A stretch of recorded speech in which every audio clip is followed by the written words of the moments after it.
कृपया वीडियो को like subscribe कर दें और अपने विचार कमेंट में लिख दें और मित्रों से भी साझा करें। बर्हापीडं नटवरवपुः कर्णयो कर्णिकारं भीम्रन्वास कनककपिशं वैजयन्तीं च मालाम् रन्ध्रान्वेणोदरसुधया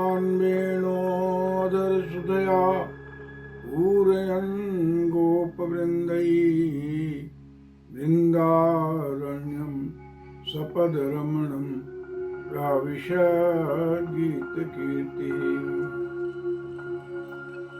मित्रों नमस्कार, मैं हरिवंश पांडे आप सभी का गीता सत्संग चैनल पर स्वागत करता हूं। मित्रों, आज का विषय है प्रहलाद कथा का दूसरा भाग। उधर हिरण्यकश्यप ने घोर तप करके ब्रह्मा जी को प्रसन्न कर उनसे वर पाया कि वह उनके द्वारा निर्मित किसी प्राणी से नहीं मरेगा, अजय हो जाएगा। दिन में, रात में या बाहर भीतर किसी से न मारा जाऊं। जल में, न धरती पर, न आकाश में कहीं भी मेरी मृत्यु न हो। इस प्रकार का वर पाकर वह सबसे शक्तिशाली हो गया। देवताओं को मारकर भगा दिया, इंद्र से स्वर्ग छीन लिया और स्वयं इंद्र बन गया। स्वर्ग में अपनी पत्नी और बच्चों, जिसमें प्रहलाद सबसे छोटे थे, रहने लगा। वह विष्णु का बैर भाव से सदा ही चिंतन करता और उनसे द्वेष करता रहता था। सुखदेव जी ने कहा कि हे राजन, हिरण्यकश्यप का आतंक बहुत फैल गया। तीनों लोकों में कोई भी सुरक्षित नहीं था। सर्वत्र भय और आतंक का साम्राज्य था। वेद, धर्म, भक्ति का तो नामो निशान ही नहीं था। जो मुनि हवन यज्ञ करता उसे सीधे मौत की सजा होती। कोई हरि का नाम भी नहीं जप सकता था। जब सारी पृथ्वी त्राहिमाम करने लगी, तब लोकपालों मुनियों ने हृदयस्थ श्री हरि का आह्वान किया। तस्यै नमोस्तु काष्ठायै यात्रात्मा हरिरीश्वरः यद्गत्वा न निवर्तन्ते शांता सन्यासिनो मलाः। जब इस मंत्र से मुनियों ने स्मरण किया, तब भगवान की आकाशवाणी उन्हें सुनाई पड़ी। वो थी, माँ भयष्टा विबुधा श्रेष्ठा सर्वेषां भद्रमस्तु वः मद्दर्शनं हि भूतानां सर्वश्रेयोपपत्तये।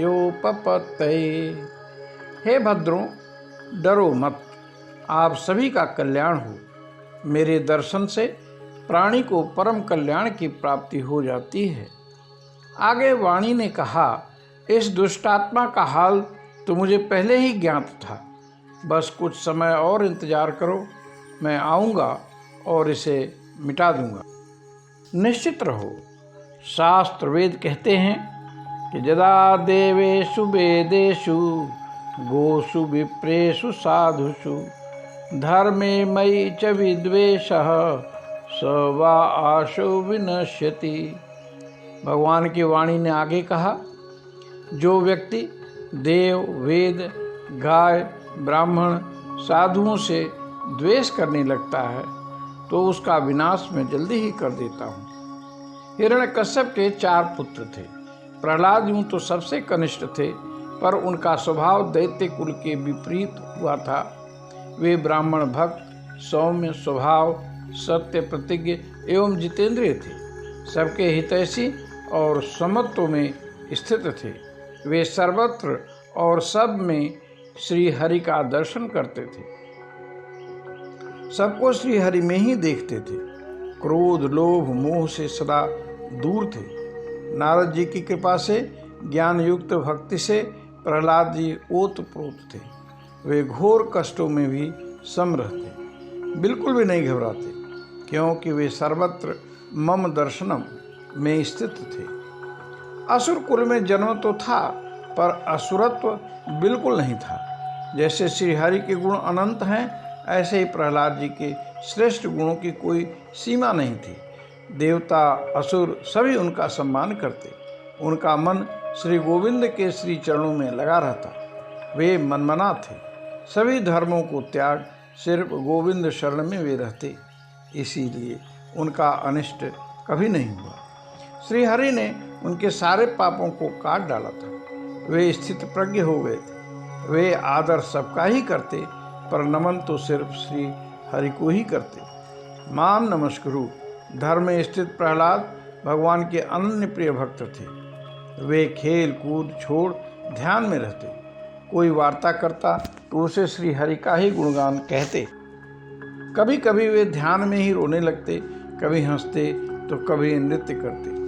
राजन, ऐसी स्थिति, ऐसी भक्ति सत्संग से ही संभव है, जो उनको नारद जी से मिली थी। भले ही वे गर्भ में थे, पर सत्संग तो मिला ही।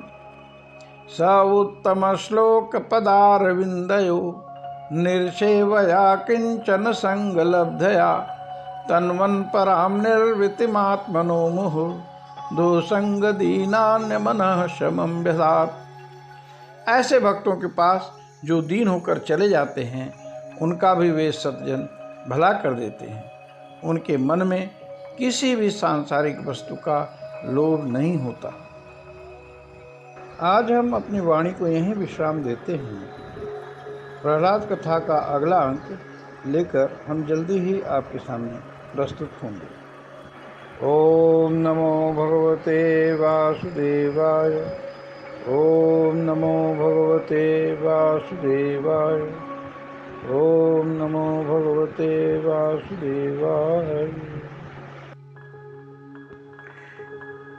कृपया वीडियो को लाइक, सब्सक्राइब कर दें और अपने विचार कमेंट में लिख दें और मित्रों से भी साझा करें, ताकि ये सद्विचार सभी भाई बहनों तक पहुंच जाए। नमस्कार।